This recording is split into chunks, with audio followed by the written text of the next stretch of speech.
Hello, and of course, this is the Adrienne Ross Show, and of course, I am Adrienne Ross. The Indiana Fever will play the Phoenix Mercury for the second time this season this evening. But before we turn our attention there, I want to look back to a few things from the previous game. The devastating loss the Indiana Fever suffered at the hands of the Washington Mystics. They made a valiant effort to get back in the game. Too little, too late. They also did a lot wrong in the game. And I want to point out a few of those things, but I want to end on a positive note because this one play shows us how the Indiana Fever can capitalize off of the way people are playing them defensively. But let's first get into the painful part. So I'm going to share the screen. I'm going to play it first in real time. Then I'm going to stop it, slow it down, and I'm going to make a few points. I'm hoping that the Fever will not make some of the same mistakes in the game against the Mercury that they made on Wednesday against the Mystics. So let's check it out. Okay, there is no substitute for communication when you're playing basketball.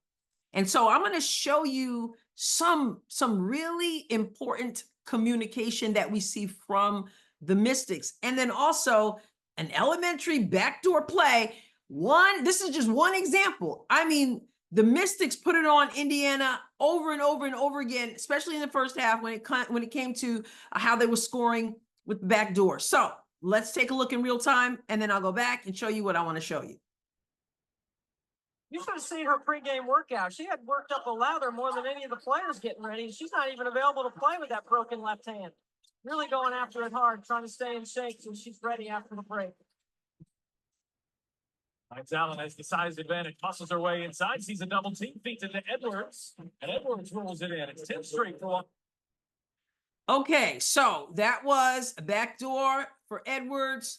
Easy bucket. Again, this is just one example of many times we saw it. So let's slow it down. So here we've got point guard bringing the ball. We have 35 bringing the ball up the floor. Caitlin is on the ball. She's defending on ball. Okay, the pass comes in here. You can see my mouse. Samuelson is defending. Caitlin is trying to stay with her assignment. Okay. She squares up or comes close to squaring up. Dribbles. Gets it out here on the wing. She dribbles. Everybody's moving. Everybody's moving on the Mystics. Ball goes down here. Gets away from her. She gets it back. Now, she's taking Samuelson down low. Samuelson is defending her, staying in front of her. Now, you'll see that Aaliyah has left Edwards, and she's coming over to help. Okay? Everybody else is at home. Aaliyah Boston comes off of Aaliyah Edwards to help Samuelson. So now she's doubled, which means that Edwards is open. And you can see she's ready to cut to the basket. But I want to show, and she does, and she scores, as I already showed you. But I want to show you how the Mystics communicate. This comes down to, obviously, what they should know. They're professionals, but it's also reiterated through coaching. So here, when Aaliyah comes over to help, you'll already see this player right here. You see her arm? Because the player with the ball is sort of obstructed. Her view is somewhat obstructed. So she over here on the wing, she's pointing over to Edwards over here, letting her teammate know that Edwards is going to cut in. Edwards is going to cut in. So here we go. You see her arm? She's communicating. There she is. The double's coming. Samuelson is up. She can't really see her. So there's the arm. She's pointing. You notice over here, Edwards is also communicating. She's nice and low, and she's showing her arms so that she will give her a target, let her know she's ready to go. So there she is. The point comes, and then she's got her arms out. She's calling for the ball. She claps for the ball, and easy bucket. But guys, it's not just the bucket. It's not just the passer. It's the communication that goes on. It's all of it. She's helping her see with her communication. She's like, she's over here. She's over here. She hits her, bucket. Easy. And it's not the only time that this was happening in the game. So there it is. I'll show it real time again. I've seen her pregame workout. She had worked up a lather more than looking left hand. Really going after it hard, trying to stay in shape so she's ready after the break. Finds Allen has the size advantage, muscles her way inside, sees a double team, feeds it to Edwards, and Edwards rolls it in. Being able to read where the defense is and making a move, so important. But the communication is absolutely key.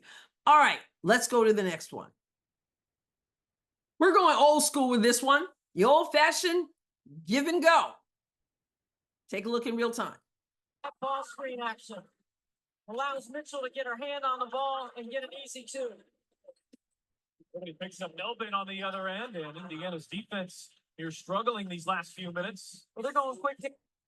Somebody might say, how in the world did somebody get that open? How in the world did she get that open and get a layup like that? So let's look at it. Ball's coming up floor. Caitlin is on ball. She's defending on ball. Mitchell is over here.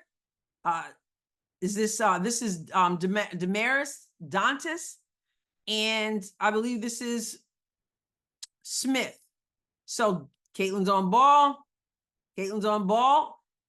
She just gets rid of the ball. She passes the ball, and she just keeps moving. Now, Caitlin is not moving fast enough. So she gives her the ball. Caitlin gets beat. And so what does she do? It was given to her. She gave it up. Give and go. Boom. Easy bucket. And you'll notice, look at Caitlin's arms. Caitlin is frustrated. And I'm going to tell you why she's frustrated. Because she's got absolutely no help. If you're communicating and you get beaten off the dribble, you're supposed to be yelling, and she wasn't even beaten off the dribble. I mean, she was just beaten off the cut. And so she yells, she's supposed to be yelling, help. Somebody should be here to help. Now, Dantas doesn't help. She doesn't leave Edwards to help. She kind of recognizes that she kind of tries to help a little bit, but she stays at home. And nobody over here on the weak side is giving any help at all. In fact, look, they don't even notice. Watch my mouse. They don't even know that this girl has beaten Caitlin to the basket, and there's absolutely no help at all. These two are over here, Samuelson and Smith, and Mitchell is on the floor. And I'm going to show you how she got to the floor, because I think that should have been an offensive foul.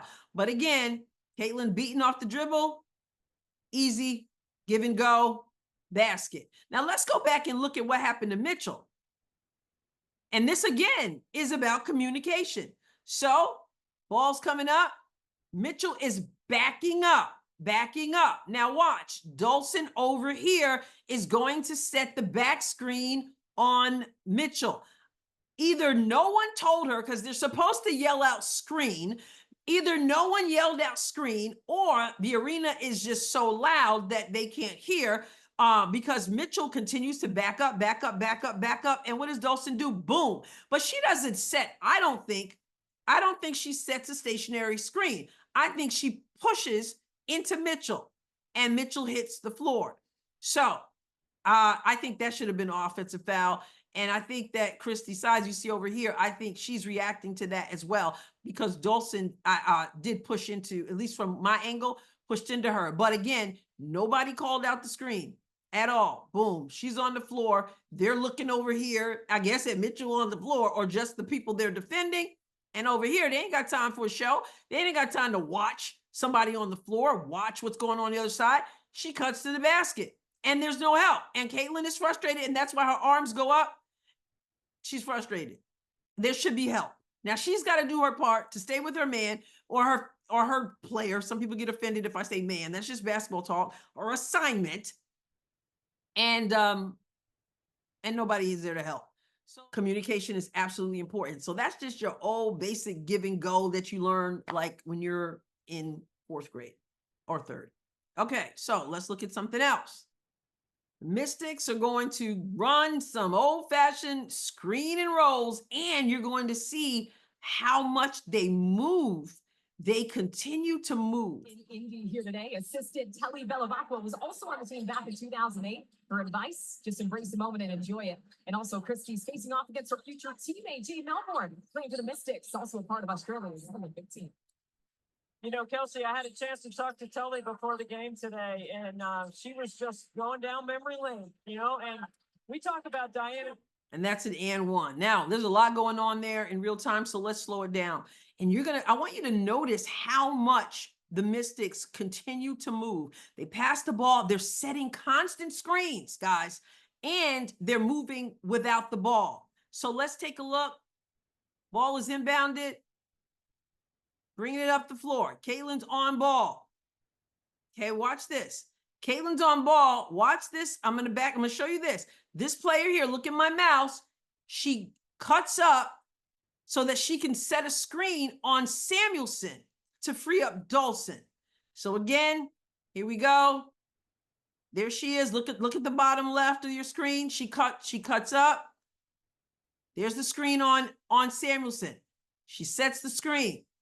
Dawson then comes over to screen herself now. Now she's going to screen on Caitlin. She screens.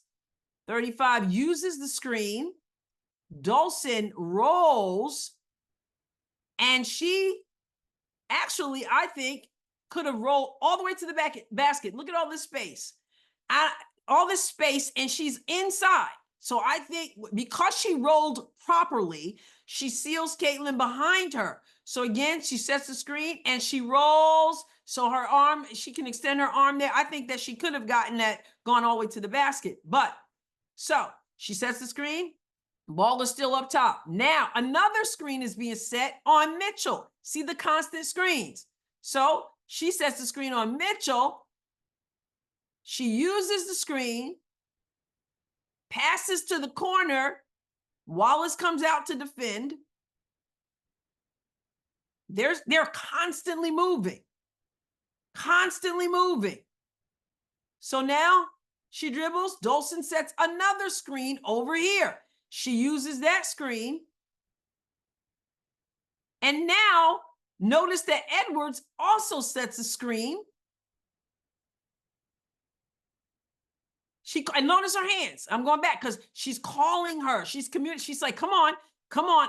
Here's Wallace over here. She's like, come to me. I got you. I'm going to set this screen. So she does. She sets that. She goes to set the screen, but actually gets the pass. But she's calling her forward. So she gives it back to her and then sets the screen. And watch what she does. Rolls to the basket. Boom. Bucket. Okay. So again, she's calling for her. She gets the pass. She gives it right back. She sets the screen. She uses the screen. She rolls right to the basket. And notice where she passes the ball. She's passing the ball here. She's not passing it here. That means she knows exactly where she's going to be. She's expecting her to be there. Why? Because they know what they're doing and they've obviously practiced it. She knows where she wants the ball. She delivers the ball. And then bucket and one. You're going to see again a whole lot of movement, a whole lot of screens, and you're going to see communication. All right, let's go real time, and then we'll move to the next one. Indy here today, assistant Telly Bellavacqua was also on the team.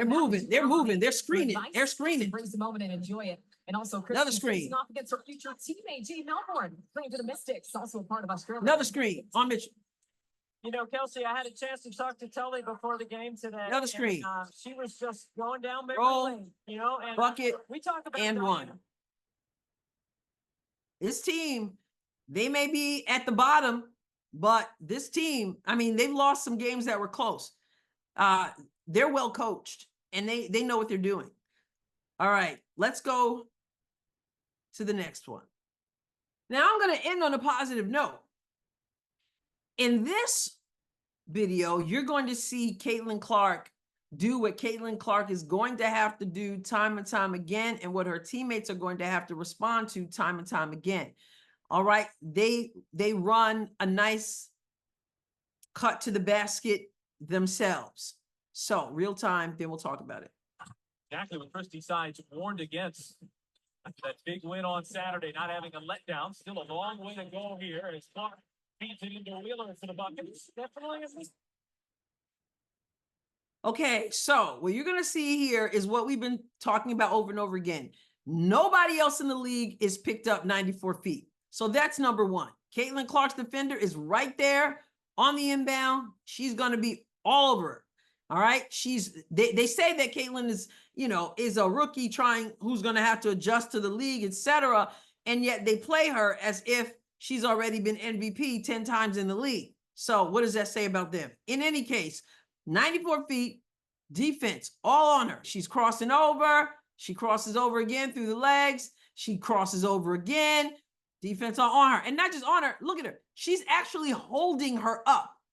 Apparently that's not a foul in this league, but she's obviously holding her. She's got her arm on her, as you can see, holding her up. Now Caitlin comes over here to the left wing area, and now she's got two people on her because Wheeler's defender has come over here because Caitlin is that much of a threat. So the double team is there. Now, here's the thing that the Fever have got to get in their heads. If Caitlin Clark is being double teamed, that means a teammate is open, okay? And obviously, Erica Wheeler is aware of that. So she sees that double. What does she do? She sneaks in, and Caitlin, being the passer that she is, she passes to where she's going to be. She catches it, and she finishes. And this is something that the Fever will have to do. And if they could do that, if they could do what we just saw, and if they could knock down open shots as well, it's going to make life easier, because if they're going to double team you or triple team you, you're going to have to make them pay. If you make them pay enough times, they're going to have to rethink their strategy. Okay. And in this case, wonderful. Double here. Caitlin picks up her dribble. She sees, makes eye contact with Erica Wheeler. Erica cuts to the basket, and boom, layup. That's a good thing that they could utilize over and over and over again, because the double and triple teams are always going to come. And this is after being picked up 94 feet. My goodness. All right. So I wanted to end on a positive note. I hope that we see some good things from the Indiana Fever in this game against the Mercury. They're going to want to avenge the last time these two teams faced each other. So I hope that they fix what went wrong in the Washington game, and I hope that they continue to do what went well in the Washington game. So I just wanted to give you a little bit of footage. Wanted to kind of wrap up the last game before we head into the game tonight. So please, if you haven't subscribed to the channel, do so. Since YouTube is not going to monetize, since I showed you video footage while someone makes money off of my video, if you want to donate something to the tip jar, it would be much appreciated. That information is on the screen and in the description. So make sure you like, make sure you subscribe. And if you feel to, leave a comment and engage with one another. All right. God bless you abundantly. I'll catch you next time.